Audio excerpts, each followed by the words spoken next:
ध्यान से सुनना। देखो दिल्ली सल्तनत जो है इसका शुरुआत जो है 1206 में हो जाता है और ये आपका 1526 तक चलेगा। ठीक है, 1206 से कब तक चलेगा? 1526 तक चलेगा। उसके बाद 1526 में आप लोगों का मुगल साम्राज्य शुरू हो जाएगा, है ना। तो याद रखिएगा इस 1206 से लेकर के 1526 तक का जो समय है ये 300 वर्षों से ज़्यादा है और इसमें जितना भी शासक आएगा सब मुस्लिम शासक आएगा। पता चल रहा? तो अब देखो ध्यान देना क्या बोल रहे हैं। तो पूरा दिल्ली सल्तनत में जो है ना टोटल 5 को वंश आता है। कितना को वंश आएगा? 5 को इसमें वंश आता है। तो टोटल कितना वंश आता है इसमें? 5 वंश आता है। ठीक है, तो सबसे पहले आएगा एक आपका गुलाम वंश। क्या आएगा? गुलाम वंश। बात समझ में आ रहा? एक आएगा गुलाम वंश, ठीक है। दूसरा आ जाएगा आपका खिलजी वंश। कौन सा वंश ना? तीसरा आएगा तुगलक वंश। चौथा सैयद वंश और 5वां आएगा लोधी वंश। ये 5 को वंश के बारे में हम लोग जिक्र करेंगे। ठीक है, सवाल पूछ सकता है दिल्ली सल्तनत में कौन कौन सा वंश है? हाँ, इसमें छाड़ने के लिए नहीं सकता है। तो 5 को वंश आता है। 5 वंश के बारे में आप लोगों को जानकारी होना चाहिए। ठीक है, तो ये 5 को वंश हम लोग पढ़ेंगे दिल्ली सल्तनत में। ठीक, तो सबसे पहले देखिए ध्यान दीजिएगा क्या बोल रहे हैं, ध्यान से सुनना है। तो सबसे पहले हम लोग बातचीत करेंगे गुलाम वंश का। किसका बातचीत करेंगे? गुलाम वंश का। ठीक है, पहला वाला। देखिए जो गुलाम वंश हम आप लोगों को बता रहे हैं, सबसे पहले तो आप लोग इसको याद रखिएगा कि गुलाम वंश को याद रखिएगा मामलुक वंश भी बोला जाता है। क्या बोला जाता है? मामलुक वंश। मामलुक जो बता रहे हैं ना, मामलुक, इसका मतलब होता है स्वतंत्र माता पिता से उत्पन्न बच्चे या फिर दास, जिसके माता पिता के बारे में जानकारी नहीं हो। ठीक है, तो यहाँ पर जो भी याद रखिएगा शासक आएगा वो सब क्या रहेगा? गुलाम रहेगा। बात समझ में आ रहा? क्या रहेगा? गुलाम रहेगा, दास रहेगा। इसलिए इस वंश का नाम क्या है? तो गुलाम वंश है। ठीक है, तो पूरा का पूरा दिल्ली सल्तनत 1206 से 1526 तक चलता है। लेकिन ये जो गुलाम वंश हम आपको बता रहे हैं ये आपका 1206 से 1290 तक चलेगा। कब से कब तक चलेगा? 1206 से 1290 तक। तो ये भी सवाल याद रखिएगा पूछा जाता है कि गुलाम वंश कब से कब तक चलता है? तो 1206 से 1290 तक चलता है। कौन सा वंश बता रहे हैं? गुलाम वंश। ध्यान से सुनना है क्या बोल रहे हैं। तो याद रखिएगा गुलाम वंश जो है, इस वंश का जो संस्थापक है उसका नाम है कुतुबुद्दीन ऐबक। क्या नाम है? कुतुबुद्दीन ऐबक। ठीक है, और कुतुबुद्दीन ऐबक का शासनकाल 1206 से 1210 तक है। ठीक है, इसमें शासनकाल सब बहुत इंपॉर्टेंट है ना। पूछ सकता है। हाँ, शासनकाल तो पूछता ही है और आपको शासनकाल के बीच में कोई घटना होता है उसके बारे में पूछेगा और पूछेगा कि उस समय शासक कौन था। बात समझ में आ रहा? मान लीजिए इतिहास में आपका 1206 से 1210 के बीच में कोई घटना हो सकता है ना। कुछ भी घटना हो सकता है, तो उस समय आपको पूछा जाएगा कि दिल्ली का शासक कौन था। ठीक है, या आपका दिल्ली सल्तनत में शासक कौन था, जो भी हो, है ना, ये पूछता है। ठीक है, तो याद रखिएगा शासनकाल आप लोगों को शुरुआत से ही याद रखना पड़ेगा कि पूरा का पूरा दिल्ली सल्तनत 1206 से 1526 तक चलता है। और इसमें जो पहला वंश आएगा उस वंश का नाम क्या है? तो गुलाम वंश। गुलाम वंश जो है 1206 से 1290 तक चलता है। इस वंश का जो संस्थापक है उसका नाम क्या है? कुतुबुद्दीन ऐबक। और कुतुबुद्दीन ऐबक का शासनकाल 1206 से 1210 तक है। किसका शासनकाल? कुतुबुद्दीन ऐबक का शासनकाल। ठीक है, अब यहाँ पे कुछ चीज़ें आप लोगों को समझना है। देखिए ये जो कुतुबुद्दीन ऐबक हम आप लोगों को बता रहे हैं, कुतुबुद्दीन ऐबक, ठीक, ये तो आप लोगों को पता चल रहा है कि ये गुलाम है ना। और किसका गुलाम है ये पहले आप लोगों को पता चल रहा है, मोहम्मद गोरी का गुलाम। किसका गुलाम है? मोहम्मद गोरी का। तो कुतुबुद्दीन ऐबक जो है ना, याद रखिएगा ये आपका तुर्क जाति का था। पूछेगा किस जाति का था? तुर्क जाति का था। कौन? कुतुबुद्दीन ऐबक। ठीक है, तुर्क जाति का था। और ये जो बता रहे हैं इसका जन्म हुआ था, तो याद रखिएगा, तुर्किस्तान में। ठीक है, कुतुबुद्दीन ऐबक किस जाति का था? तुर्क जाति का था। इसका जन्म कहाँ हुआ था? तुर्किस्तान में हुआ था। ये जो इसको ऐबक बोला जाता है ना, ऐबक, ये जो ऐबक हम आपको बता रहे हैं, याद रखिएगा, इसको जो ऐबक बोला जाता है, क्या बोला जाता है? ऐबक। ठीक है, तो ऐबक का मतलब होता है, याद रखिएगा, चंद्रमा का देवता। चंद्रमा का देवता इसका अर्थ होता है। ठीक है, और ये जो ऐबक हम आपको बता रहे हैं, ध्यान दीजिए, ये किसी, याद रखिएगा, बोला जाता है कि दानशील जो व्यक्ति होता था ना, दानशील जो व्यक्ति होता था, उसको याद रखिएगा ये उपाधि दिया जाता था। मतलब जो बहुत ज़्यादा दान उन करता था, उसको ऐबक की उपाधि दिया जाता था। बात समझ में आ रहा है क्या बोल रहे हैं? तो पूरा का पूरा दिल्ली सल्तनत 1206 से 1526 तक चलता है। इसमें पहला वंश क्या आएगा? गुलाम वंश। गुलाम वंश को मामलुक वंश भी बोला जाता है। मामलुक शब्द का मतलब स्वतंत्र माता पिता से उत्पन्न बच्चे या फिर दास होता है। इसमें गुलाम वंश का संस्थापक या मामलुक वंश का संस्थापक यदि आप लोगों को पूछा जाएगा तो कौन हो जाएगा? कुतुबुद्दीन ऐबक। ठीक है, कुतुबुद्दीन ऐबक, है ना। ये कुतुबुद्दीन ऐबक किस जाति का था? तुर्क जाति का था। जन्मा कहाँ था? तुर्किस्तान में। ऐबक एक उपाधि है, इसका मतलब चंद्रमा का देवता होता है। ये किसी दानशील व्यक्ति को ये उपाधि दिया जाता है। कौन सी उपाधि बताएं? ऐबक की उपाधि। याद रह जाएगा, कौन सी उपाधि? ऐबक की उपाधि। ठीक है, तो यहाँ पे याद रखिएगा, बड़ा ही इंपॉर्टेंट है। एक सवाल आप लोगों को पूछा जाता है कि ये जो गुलाम वंश को हम लोग मामलुक वंश भी बोलते हैं। क्या बोलते हैं? मामलुक वंश भी। तो ये जो मामलुक जो शब्द आपको बता रहे हैं ना, इस शब्द का प्रयोग सबसे पहले एक इतिहासकार का नाम है, याद रखिएगा, हबीबुल्लाह ने किया था। ठीक है, ये आपको पूछा जा सकता है कि गुलाम वंश को मामलुक वंश भी बोला जाता है। तो मामलुक शब्द का प्रयोग सबसे पहले किसने किया था? तो इतिहासकार का नाम क्या बताएं? तो हबीबुल्लाह। क्या नाम बताएं? हबीबुल्लाह। इतिहासकार का नाम क्या बताएं? हबीबुल्लाह। याद रहेगा? समझ में आ रहा है ना? आप देखो, ध्यान देना, क्या बोल रहे हैं। कुतुबुद्दीन ऐबक के बारे में पढ़ रहे हैं हम लोग। किसके बारे में? कुतुबुद्दीन ऐबक के बारे में। कहा जाता है कि जो कुतुबुद्दीन ऐबक है ना, बचपन में अपने परिवार से बिछड़ गया था। कौन? कुतुबुद्दीन ऐबक बचपन में अपने परिवार से बिछड़ गया था। कौन बिछड़ गया था? कुतुबुद्दीन ऐबक बिछड़ गया था अपने परिवार से। ठीक है, तो कुतुबुद्दीन ऐबक हम आपको बता रहे कि बचपन में अपने परिवार से ये बिछड़ गया था। ठीक है, तो एक व्यापारी जो है ना, कुतुबुद्दीन ऐबक को एक व्यापारी, याद रखिएगा, निसापुर का बाजार लेकर के आया। कौन सा बाजार? निसापुर का बाजार लाया। ठीक है, तो बचपन में अपने परिवार से बिछड़ गया था, तो एक व्यापारी इसको निसापुर का बाजार लाता है। निसापुर से इसको ने एक काजी ने खरीदा। किसने खरीदा? काजी। काजी मुस्लिम जो जज होता है ना, मुस्लिम न्यायाधीश को काजी कहा जाता है। पता चल रहा? तो जैसे मौलवी मौलाना हो गया, उसके बाद याद रखिएगा मुफ्ती हो गया, फिर और ज़्यादा पढ़ लिख लेगा तो फिर उसको काजी बोला जाता है ना, जो मुस्लिम न्यायाधीश होता है। तो निसापुर के बाजार से इसको खरीदा था एक काजी ने। और ये जो काजी था ना, उसका नाम याद रखिएगा फखरुद्दीन था। क्या नाम था? फखरुद्दीन। तो एक काजी ने इसको खरीद लिया। तो काजी ने इसको खरीद करके इसका परवरिश एकदम अपने पुत्र के जैसा किया। ठीक है, तो परवरिश अपने पुत्र के जैसा जो किया था, तो पुत्र के जैसा परवरिश किया।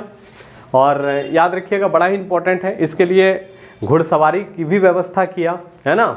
तो ये बड़ा टैलेंट बच्चा था। मतलब कुतुबुद्दीन ऐबक जो है ना, ये याद रखिएगा योग्य बच्चा था एक। ध्यान देना क्या बोल रहे हैं। ठीक है, तो इसने जो है ना, कुतुबुद्दीन ऐबक जो है, बचपन में ही याद रखिएगा, इसने कुरान को कंठस्थ कर लिया था। जो धार्मिक ग्रंथ होता है ना मुसलमानों का, कुरान। ठीक है, तो याद रखिएगा, इसने कुरान जो है उसको याद कर लिया था, कुरान को कंठस्थ कर लिया था। इसीलिए इसको कुरान खां भी कहा जाता है। किसको कहा जाता है? कुतुबुद्दीन ऐबक को कहा जाता है। बात सही रहा? तो कुरान को इसने कंठस्थ कर लिया था, इसीलिए इसको क्या बोला जाता है? कुरान खां भी कहा जाता है। किसको? कुतुबुद्दीन ऐबक को बोला जाता है कुरान खां। ठीक है, कोई दिक्कत नहीं है। अब क्या होता है कि सवाल आपको पूछेगा कि इसको निसापुर के बाजार से किसने खरीदा? तो एक काजी ने खरीदा। काजी ने इसका परवरिश अपने पुत्र के जैसा किया। ठीक है, उसके बाद क्या होता है, कुछ दिन के बाद उस काजी की मृत्यु हो जाती है। जो काजी है ना, काजी की मृत्यु हो जाती है। तो काजी की जब मृत्यु हो जाती है, तो याद रखिएगा, काजी का जो बेटा लोग था, उसने इसको बेच दिया एक व्यापारी के हाथों। तो उसके बाद याद रखिएगा, उसके बाद वो व्यापारी जो है ना, उसको गजनी लेकर के जाता है। कहाँ लेकर के जाता है? गजनी। और गजनी से इसको याद रखिएगा मोहम्मद गोरी खरीदता है। गजनी से किसने खरीदा? मोहम्मद गोरी ने इसको गजनी से याद रखिएगा खरीदा। ठीक है, तो जब मोहम्मद गोरी ने इसको गजनी से खरीदा तो यहीं से इसका जीवनचारी की शुरुआत हो जाती है ना। तो मोहम्मद गोरी ने इसको याद रखिएगा गजनी से खरीदा। किसको खरीदा? कुतुबुद्दीन ऐबक को खरीदा। ठीक है, किसको खरीदा? कुतुबुद्दीन ऐबक को। तो सवाल आप लोगों को पूछा जाएगा कि कुतुबुद्दीन ऐबक को याद रखिएगा गजनी से किसने खरीदा? तो मोहम्मद गोरी ने खरीदा। निसापुर के बाजार से किसने खरीदा? तो एक काजी ने खरीदा था। ठीक है, गजनी से किसने खरीदा? मोहम्मद गोरी ने खरीदा। याद रहेगा, गजनी से किसने खरीदा? मोहम्मद गोरी। और यहीं से इसकी जीवन की एक नया अध्याय शुरुआत होता है। किसका? कुतुबुद्दीन ऐबक का। ठीक है, अब जब इसको खरीदा, ध्यान दीजिएगा, तो ये गोरी का सबसे विश्वास पात्र आदमी बन गया। बात समझ में आ रहा? सबसे याद रखिएगा इम्पॉर्टेंट यही था गोरी के लिए, मोहम्मद गोरी के लिए सबसे इम्पॉर्टेंट कौन था? तो कुतुबुद्दीन ऐबक की था। ठीक है, तो इसको खरीदने के बाद याद रखिएगा इसको एक पद दिया था, उस पद का नाम था याद रखिएगा आमिर ए आखुर। पद का नाम क्या था? आमिर आखुर। तो याद रखिएगा आमिर आखुर का मतलब हो गया अस्त बलों का प्रधान। जो घोड़ा उड़ा जो रहता था ना, उसका देखरेख करने का जो हेड होता है वो नियुक्त किया गया था इसको। तो सवाल आपको पूछेगा कि कुतुबुद्दीन ऐबक को गजनी से किसने खरीदा? तो मोहम्मद गोरी ने खरीदा। और इसको याद रखिएगा आमिर आखुर का पद दिया था। कौन सा पद दिया था? आमिर आखुर का पद दिया था। याद रह जाएगा कौन सा पद दिया था? आमिर आखुर का पद दिया था। किसने किसको ये पद दिया? गौरी ने दिया था। तो पता पूरा दिल्ली सल्तनत कब से कब तक चलता है? 1206 से 1526 तक। इसमें टोटल कितना वंश आता है? 5 वंश में पहला वंश का नाम क्या है? गुलाम वंश। गुलाम वंश को मामलुक वंश भी कहते हैं। गुलाम वंश कब से कब तक चलता है? 1206 से 1290 तक। गुलाम वंश का संस्थापक कौन है? कुतुबुद्दीन ऐबक। ठीक है, याद रखिएगा कुतुबुद्दीन ऐबक किस जाति का? तुर्क जाति का था। तुर्की राज्य का संस्थापक पूछेगा तो कौन होगा? मोहम्मद गोरी हो जाएगा। ठीक है, तो ये तुर्क जाति का था, है ना। ऐबक की उपाधि किसी दानशील व्यक्ति को दिया जाता है ना। बचपन में अपने परिवार से बिछड़ गया था। इसको निसापुर के बाजार से किसने खरीदा? मोहम्मद आपका निसापुर के बाजार से काजी ने खरीदा। काजी का नाम क्या था? फखरुद्दीन।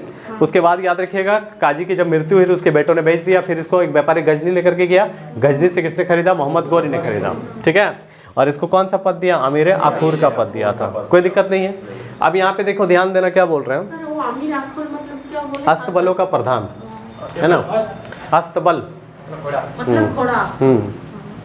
तो याद रखिएगा, ध्यान देना क्या बोल रहे हैं। इसके बाद जो है ना, मोहम्मद गोरी कोई भी अभियान करता था, कोई भी युद्ध करता था। जैसे तराइन का पहला युद्ध कब हुआ था? 1192 में। किसके किसके बीच में हुआ था? मोहम्मद गोरी और पृथ्वीराज चौहान के बीच में हुआ था। इस युद्ध का परिणाम क्या हुआ था? मोहम्मद गोरी की हार हो गई थी। ठीक है, तराइन का दूसरा युद्ध कब हुआ था? 1192 में। और इस युद्ध में याद रखिएगा मोहम्मद गोरी की जीत हो गई थी। तो मोहम्मद गोरी का जो सफल अभियान होता था उसका श्रेय कुतुबुद्दीन ऐबक को जाता है। बात समझ में आ रहा? मोहम्मद गोरी जो कोई भी सफल अभियान करता था उसका श्रेय किसको जाता है? कुतुबुद्दीन ऐबक को जाता है। कुतुबुद्दीन ऐबक की वजह से वो जीतता था। ठीक है, उसके बाद हम आप लोगों को बताए थे कि मोहम्मद गोरी ने खोखर जाति के खिलाफ अभियान किया था। उसके बाद जब वापस लौट रहा था तो रास्ते में उसकी हत्या कर दिया गया था, मृत्यु हो गई थी इसकी। ठीक है, अब यहाँ पे एक चीज़ ध्यान से सुनना है और समझना है आप लोगों को। ध्यान से सुनिएगा। देखिए मोहम्मद गोरी जो है ना, मोहम्मद गोरी जो है इसकी मृत्यु आपका 1206 में हुई थी, है ना। इसकी मृत्यु जो है ना, कब हो गई थी? 1206 में हो गई थी। मोहम्मद गोरी की मृत्यु के बाद मोहम्मद गोरी का अपना कोई बेटा नहीं था, अपना कोई पुत्र नहीं था। ठीक है, अपना कोई पुत्र इसका नहीं था। अब याद रखिएगा अपना कोई पुत्र नहीं था, इसीलिए प्रतिनिधि के रूप में जो मोहम्मद गोरी का समर्थक था उन लोगों ने बोला कि कुतुबुद्दीन ऐबक को गद्दी पर बैठाया जाए। बात सही में रहा? तो किसको बैठाया जाए? कुतुबुद्दीन ऐबक को बैठाया जाए प्रतिनिधि के रूप में, है ना। तो प्रतिनिधि के रूप में याद रखिएगा बोला कुतुबुद्दीन ऐबक को बैठाया जाए, है ना। किसको बैठाया जाए? कुतुबुद्दीन ऐबक को। तो मोहम्मद गोरी की मृत्यु के बाद याद रखिएगा, मोहम्मद गोरी की मृत्यु के बाद, ठीक है, कुतुबुद्दीन ऐबक जो है ना, कुतुबुद्दीन ऐबक, ठीक, इसको 1206 में गद्दी पर बैठा दिया गया। ठीक है, जनता के प्रतिनिधि के रूप में गद्दी पर बैठा दिया गया। तो मोहम्मद कुतुबुद्दीन ऐबक किसके बाद गद्दी पर बैठा? किसके बाद? कुतुबुद्दीन ऐबक किसके बाद गद्दी पर बैठा? गौरी के बाद। तो कुतुबुद्दीन ऐबक जो है 1206 में गद्दी पर बैठा। शासनकाल 1206 से 1210 तक आएगा इसका। समझ पाए? मतलब आप लोगों को पता चल रहा है कि कुतुबुद्दीन ऐबक गद्दी पर बैठा कैसे, ये समझ पा रहे हैं आप लोग? ठीक है। अब कुतुबुद्दीन ऐबक जब गद्दी पर बैठता है 1200 कितना बताए? 6 में। तो 1206 में उसने अपना राज्याभिषेक करा लिया। ठीक है ना? तो याद रखिएगा राज्याभिषेक जब कराया इसने, तो एक सवाल बड़ा ही इंपॉर्टेंट है, क्वेश्चन पूछा जाता है कि इसने राज्याभिषेक जो कराया था वो याद रखिएगा लाहौर में करवाया था। कहाँ राज्याभिषेक कराया? लाहौर में। पूछता है सवाल, रहेगा ऑप्शन दिल्ली, दिल्ली नहीं टिक करना, ठीक है ना? तो याद रखिएगा राज्याभिषेक कहाँ करवाया? लाहौर में करवाया। ठीक है। और लाहौर में राज्याभिषेक कराने के बाद ध्यान देना, ये आपका जो गद्दी पर बैठा था ना, तो याद रखना, एक याद रखिएगा मलिक, ठीक है, एवं याद रखिएगा सिपह सालार, सिपह सालार की उपाधि के साथ ये खुश था। ठीक है। मतलब मलिक और सिपह सालार के रूप में ये गद्दी पर बैठा था कि हम जनता का सेवा करेंगे, जनता की देखरेख करेंगे। बात समझ में आ रहा? कौन? कुतुबुद्दीन ऐबक। बात समझ में आ रहा? तो अब गद्दी पर बैठने के बाद आपको सवाल पूछा जाता है, क्या गद्दी पर बैठने के बाद इसने अपना कोई याद रखिएगा सिक्का जारी किया था? नहीं। अपने नाम का कोई याद रखिएगा खुतबा पढ़वाया था? नहीं। पता चल रहा है? ये सवाल पूछता है। तो सिक्का जारी करना तो पता चल रहा, खुतबा मतलब अपना कोई गुणगान इसने नहीं करवाया था। बात समझ में आ रहा? क्या बोल रहे? किसने? क्योंकि ये प्रतिनिधि के रूप में गद्दी पर बैठा था, है ना? तो कुतुबुद्दीन ऐबक बताएं शासनकाल 1206 से 1210 तक, राज्याभिषेक 1206 में करवाया। किसके बाद कराया राज्याभिषेक? गौरी के बाद। कब करवाया? 1206 में। कहाँ करवाया? मलिक और सिपह सालार के रूप में गद्दी पर बैठा। इसने अपने नाम का सिक्का जारी किया? नहीं। याद रखिएगा अपने नाम का इसने सिक्का भी जारी नहीं किया, और ना ही हम आपको बता रहे कि अपने नाम का इसने खुतबा पढ़वाया था। ठीक है। किसने? मोहम्मद कुतुबुद्दीन ऐबक ने। बात समझ में आ रहा? तो समझ पा रहे हो? कोई सवाल है तो पूछ लेना, कोई दिक्कत नहीं है। ठीक है ना? मतलब ऐसा नहीं है कि रिकॉर्डिंग हो रहा है तो आप लोग को लगेगा पता नहीं रिकॉर्ड, कोई दिक्कत नहीं है, वो रहने तो चलने। किसके बारे में? कुतुबुद्दीन ऐबक के बारे में। तो इसने सिक्का जारी किया था? नहीं। अपने नाम का खुतबा भी पढ़वाया था? नहीं। अब देखो ध्यान देना है, बड़ा ही इंपॉर्टेंट है। ये जो ऐबक हम आप लोगों को बता रहे हैं, क्या बता रहे हैं? ऐबक। ठीक है। ये जब गद्दी पर बैठा ना, तो मोहम्मद गौरी का पुत्र नहीं था। ठीक है, पुत्र नहीं था उसका, लेकिन उसका उत्तराधिकारी था। ठीक है। एक तो याद रखिएगा, एक का नाम था आपका एल्दोज था, एक ग्यासुद्दीन नाम था, एल्दोज था, कुबाचा था, है ना? ताजुद्दीन एल्दोज, नसरुद्दीन कुबाचा, ग्यासुद्दीन मोहम्मद, इस तरह का उसका उत्तराधिकारी था। इसमें दो नाम बड़ा इंपॉर्टेंट है, ध्यान से सुनिएगा क्या बोल रहे हैं। तो याद रखिएगा गौरी का उत्तराधिकारी। किसका उत्तराधिकारी? गौरी का उत्तराधिकारी। तो मोहम्मद गौरी का जो उत्तराधिकारी था, किसका? मोहम्मद गौरी का। मतलब एक था ग्यासुद्दीन मोहम्मद ना, एक था ग्यासुद्दीन मोहम्मद। ठीक है, ये था एक। दूसरा था ताजुद्दीन एल्दोज, और तीसरा था नसरुद्दीन कुबाचा। देखो ये दो नाम आप लोग याद रखिएगा, एल्दोज और कुबाचा। ठीक है, ये दो नाम याद रखना है। ये पूरा नाम को छोड़िए, उतना टेंशन नहीं लेना। तो याद रखिएगा, एक एल्दोज याद रखना है, दूसरा कुबाचा याद रखना है। ठीक है। तो ये लोग विद्रोह कर रहा था, उसको शासक नहीं मान रहा था क्योंकि वो गुलाम था। क्या था वो? गुलाम था, उसको शासक नहीं मान रहा था। तो बड़ा ही इंपॉर्टेंट है, ध्यान दीजिएगा क्या बोल रहे हैं कि ऐबक जो था ना, ऐबक, उसने याद रखिएगा ताजुद्दीन एल्दोज जो बता ना, एल्दोज, इसकी याद रखिएगा पुत्री से इसने विवाह कर लिया। क्या कर लिया? विवाह। मतलब ताजुद्दीन एल्दोज की पुत्री से शादी कर लिया ऐबक ने। तो जब शादी कर लिया तो उसका दामाद हो गया, तो लड़ाई झगड़ा ही करेगा? और नहीं करेगा। इसके ओर से लड़ाई झगड़ा क्या हो गया? बंद हो गया। ठीक है। और जो कुबाचा था ना, कुबाचा से जो है ना, इससे ऐबक जो था ना, ऐबक, उसने याद रखिएगा अपनी बहन का विवाह करा दिया, है ना? हाँ, तो याद रखिएगा अपनी बहन का विवाह करवाया। पता चल रहा? तो इससे भी लफड़ा क्या हो गया? खत्म हो गया। अब ये दोनों तो शांत हो गया। जो लड़ाई कर रहा था, गद्दी हम लोगों को चाहिए था, कोई और बैठ गया तो रिश्तेदार बन गया, तो लड़ाई झगड़ा करेगा? नहीं कर रहा था।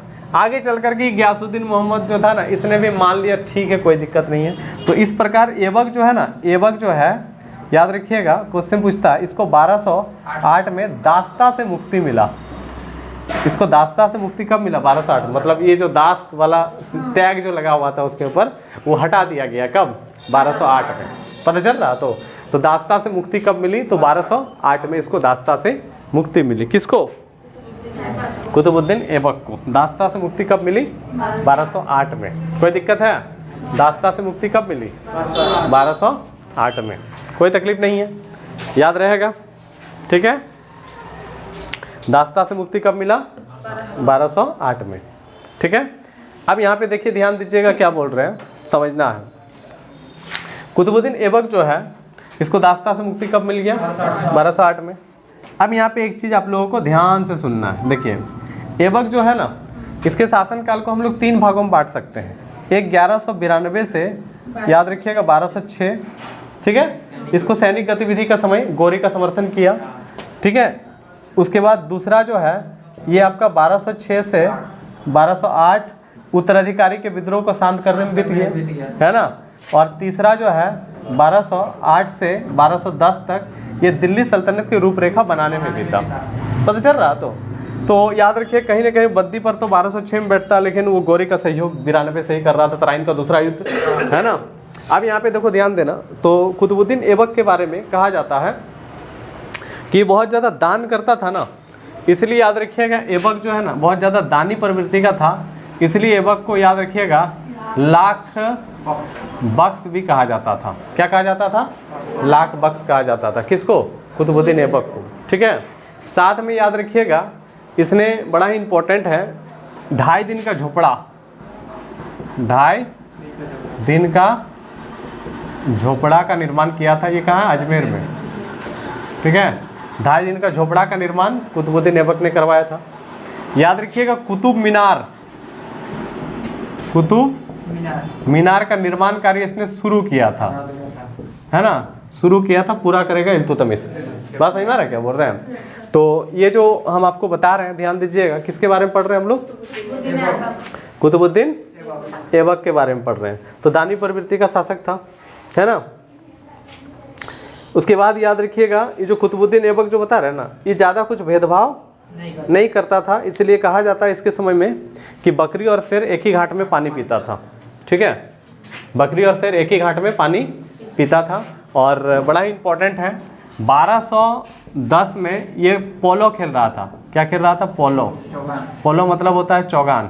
तो पोलो खेलते समय घोड़े से गिर के इसकी मृत्यु हो गई 1210 में। तो मृत्यु कब हो गई? 1210 में। किसकी मृत्यु? कुतुबुद्दीन ऐबक की मृत्यु कब हो गई? 1210 में। समझ गए? मृत्यु कब हो गई? तो 1210 में। तो ये कौन हो गया? कुतुबुद्दीन ऐबक।